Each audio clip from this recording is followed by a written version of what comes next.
Band-Maid's Real Existence being covered by Sokoninaru. This is something that I'm really excited to check out because, as you can probably already tell if you've been watching this channel for a while, I am a bit of a supporter of Band-Maid. Yes, I've been to see them live a bunch of times here in Japan. Obviously, I was at the Yokohama Arena 10th anniversary concert, which was a massive one, but I've seen them on their hall tour. Obviously, I've reviewed all of their songs when they've come out, and all these kind of exciting things. You know, I, like many other people, have really been on board the Band-Maid train for quite a while now, back since I first heard them in January of 2019. And what was the first song I heard by Band-Maid?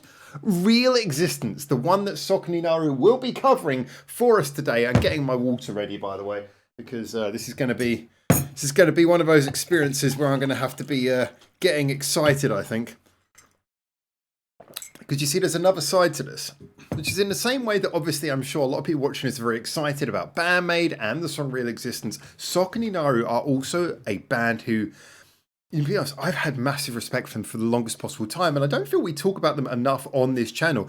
But basically, just what they do as a three-piece is some of the most creative, inventive, just kind of mad things with these altering guitar sounds and these clever arrangements that make a three-piece sound like something much bigger. And some of their covers have been really interesting. So this three-piece covering the five-piece that is Band-Maid is going to be something that I am personally very excited about, because Band-Maid Real Existence is not their most out there kind of song. It's a fairly, I would say, in the grand pantheon of Band-Maid songs, it's a fairly stable sort of mid-ground kind of song. So I'm really excited to see why Sokoninaru picked this one and what they can bring to it. Now, because this is a cover, like when we listened to the Nemophila cover of Nanase Aikawa the other day, we're going to have a quick listen to a little bit of Real Existence by Band-Maid first of all, just to get our ears in tune before we move into the Sokoninaru cover. So let's have a quick listen. I tell you what, let's take it from the beginning through to the first chorus.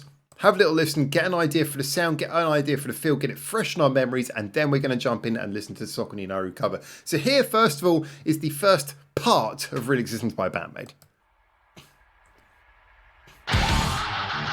And God, I remember when I first saw this. First ever Band-Maid song I ever heard.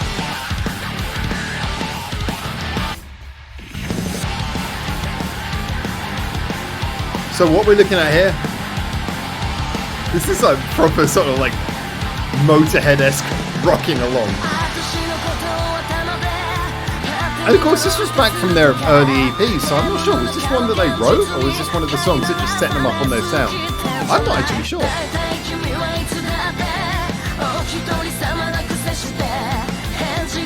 Hear those little backing guitar notes there as well. That's a great little bit. That walking down kind of pre-chorus is brilliant. Now this is a big sounding song. Two voices, really impactful. Yeah, the more I think about it, this is going to be a really interesting cover.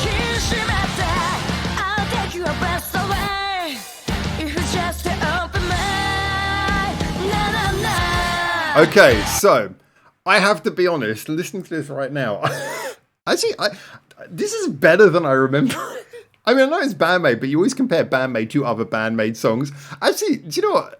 The sound of this is much fresher than I remember. Maybe I don't go back to it enough because it's one of their older ones from that earlier pre-them writing their own songs period. But yeah, great stuff there. I'm not sure who did the writing on this. It's probably not going to say here, is it? No, it's not going to say here. All right, so basically, you get the idea for the sound though. It's a big sounding song. It's definitely got a hard chugging rock feel to it. So I am really excited to see what the three-piece Sokoninaru can bring to this. But hey, if anyone's going to do a creative cover, it's going to be them. This is cool. Let's go. Let's check this out.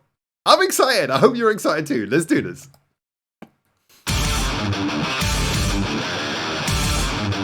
Oh, faster from the get-go. I'm loving the little maid frills at the top and bottom of the screen.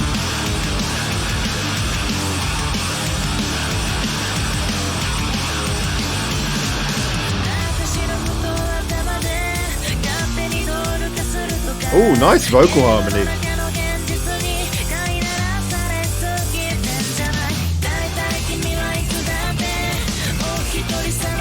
Again, sometimes having a male and a female voice can be a bit of a benefit.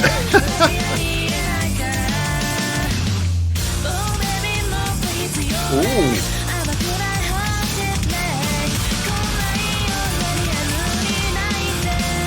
Oh, interesting, isn't that? I felt like there was a missed snare in there.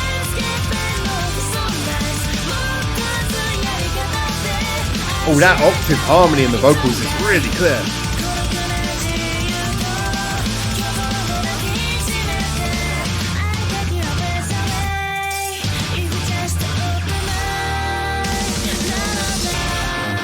You can tell that instead of trying to be as sort of big and heavy sounding, instead they've gone for dynamic.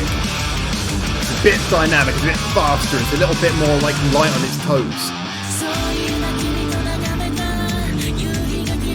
Plays with their higher vocals as well.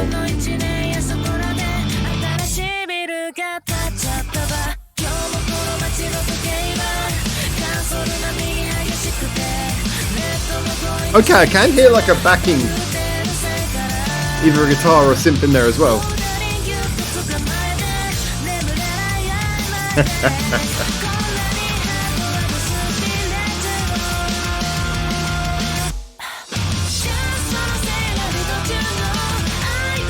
Okay, this is definitely... Let's turn it up a bit.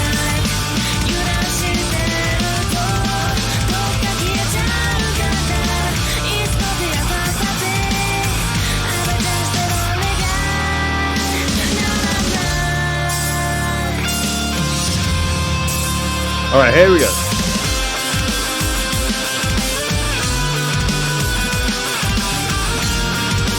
Okay, so they're definitely layering the guitars in there.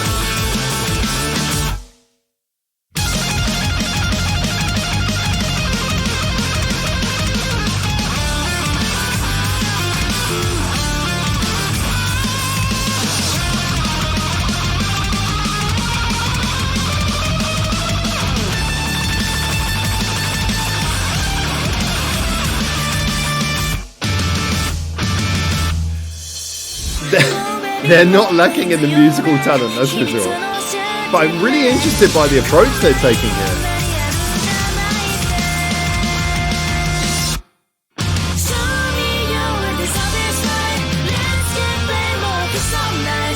Well, that's a nice guitar tone there.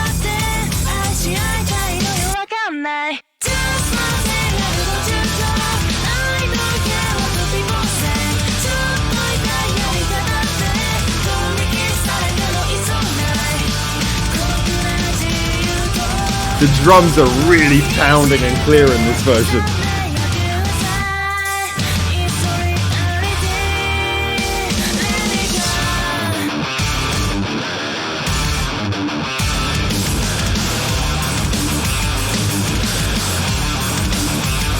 I love the difference in their tone. The whole tonal way they're approaching is brilliant.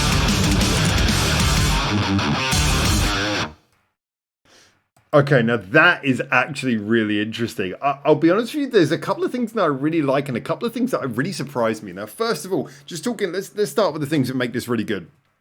Definitely, as a band who vocally they less go for the power vocals, their music tends to be really sort of fast moving, and as a result they tend to have very nimble vocals a lot of the time. I love how both of the vocalists here, their vocals just went together so well, as they often do, but just sort of singing the whole song virtually together with occasional bits where one would step out and when the other one would step in.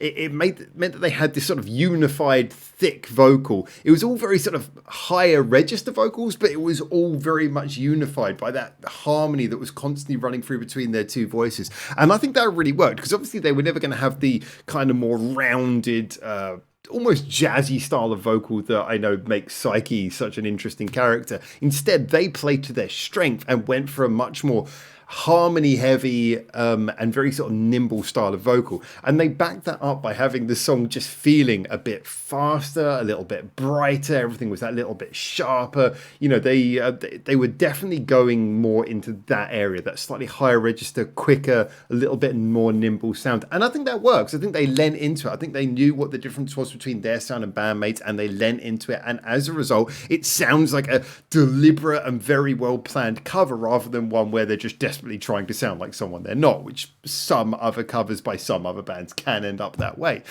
So this to me felt like a really wisely done cover. I think the thing that surprised me most is for a band who as a three-piece are so notable for constantly like changing out their sounds like every couple of bars. You know, the guitar pedal just like being hit almost as constantly as the strings themselves. I was quite surprised that they used layering. We had like a little bit of backing vocals on the backtrack there. Obviously, that was just a couple of little pop-in bits, not very much. Most of the vocal was directly from them, but there's a couple of pop-in vocals, which were just a couple of lines that came in on the backing track. There was the little bits of keyboard and what sounded like either a keyboard and an extra layer of affected guitar back there. And then there was a couple of bits where actually you could hear a second layer guitar underneath, and that kind of surprised me. I'll be honest with you, that kind of surprised me. I don't know whether I was missing something, and maybe I was, maybe they were somehow doing guitar layers on the bass that I was missing. I was trying to sort of enjoy the song whilst also keeping an eye on what everyone was playing. But there was definitely some extra layers put in the backing track. I fundamentally have no problem with that. I never have. It's not something I have an issue with. It just kind of surprised me that Sokoninaru did that, because like Sokoninaru a lot of the time leaning into their sound, as I so definitely would say they have done in regards to other facets of this song that we've already covered. One area where they didn't seem to lean into the Sokoninaru thing is that it wasn't just a three-piece, it was a three-piece with like bits that they'd recorded in advance. So I think I was expecting maybe a different approach. Did I like what we got though? Definitely yes. It was really nice to hear this different approach to the song, and definitely I think they've added a really cool alternate version of it that I can definitely say I'd enjoy to hear this back to back with the other one. You know, maybe come back to this occasionally. I'm sure that when I listen to Real Existence by Band-Maid, every now and then I'm going to be thinking like, let's throw on the Sokoninaru one as well, because it definitely feels like a good complementary version. Overall, not quite hitting the same highs of the original, and also not taking enough of a different take for me to think, wow, that is like really made me think about the original in a different way. It's not like completely reshaped my opinion of the original. And you know, sometimes the best covers can make you look at a song in a totally different way. This didn't do that, but I feel like what they did instead is they owned their own version. They did it very much loyal to the original. Rather than trying to reinvent it, they just kind of made it fit around them. And that I kind of respect. So it's basically just like a very Sokoninaru, comfortable, but very loyal to the original kind of cover. Respect for that. So yeah, in my opinion, this was surprising. I do like it, definitely. In a way, I guess because I'm a bit of a songwriting nerd, I'm always hoping for the covers to be as different as possible from the original. But I actually have a lot of respect for this as just the band enjoying playing the song, but playing it as themselves rather than trying to copy Band-Maid too directly. And the use of the vocal harmony was brilliant. Their voices go together so well, and that really played out as for me, the strongest thing about this cover was just the way that they added this really interesting alternate take to the vocals. But yeah, love it. Really cool. I am definitely going to, every time I hear the Band-Maid version, which now I feel tempted to come back and listen to this more, because you know, the minute we started playing this, I was like, wait, I always kind of had this down in my head as being a relatively middle of the pack kind of Band-Maid song. And now I'm listening to it going, yeah, it's pretty solid. But of course, every time I come back to that now, I'm going to be thinking about, hey, let's give the Sokoninaru cover a little listen as well. So there you go. Good stuff. I enjoyed it. Get in the comments, tell me what you think as well. Not often we do covers on this channel, but we've done 2 in rapid succession now. So that's rather interesting, isn't it? Tell me what you think in the comments, and until I hopefully see you very soon in Japan for the next one of these. For now, ciao, ciao.